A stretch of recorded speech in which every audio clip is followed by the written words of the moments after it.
palavra de gratitude na ministra presidente, na ministra de economia, na ministra de finanças e também me tenho visa na full corpo de profissional que não está jabo.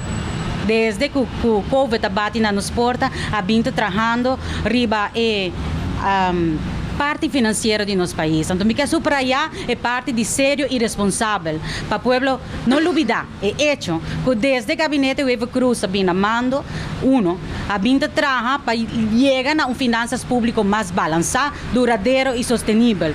O que me quer dizer? O povo não me deve olvidar que inicialmente lo queda de conceito apresentar presupuesto com surplus para o ano 2020 de 46 milhões.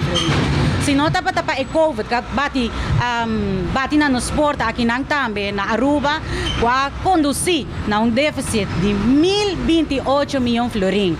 Oposicionam ao tempo que visa de mal manejo, mal decisão e não toma ação devido. Pero o povo, em 1.028 milhões de florins aqui, para grande parte, a queda realizar para pôr ajuda nos pueblos a cabeça de água, para nós pôr a duna subsídio de salário, para nós pôr a duna sostém na companhia chiquito e mediano, para pôr a duna alívio na riba diferente terreno. E sei, tem motivo para que o déficit cresça de uma magnitude assim grande, algo que nós não me estamos olvidando.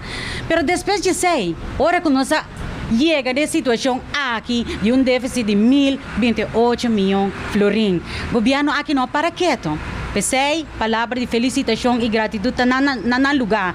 Na cumprir devidamente que tarefa que o povo está dando para manejar o país aqui. Na cumprir devidamente que tarefa que o parlamento está dando para percorrer, para tomar decisão correta, para manejar o país aqui dentro do formato de presupuesto que a nós está aprovado.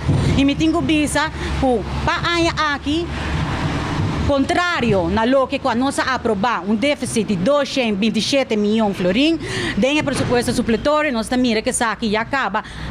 Não seguir trabalhando como governo e a reduzir essa aqui até com 148 milhões de florins e recentemente nós podemos tomar nota da rueda de prensa do governo que o ministro presidente avisa que não seguir trabalhando e a baixar aqui tique mais. Essa aqui mostra de manejo responsável, mostra de que está toma decisão para verdade criar uma situação financeira que está sustentável para nosso país, pero no mesmo momento sem perder a gente por de vista qual está assim importante.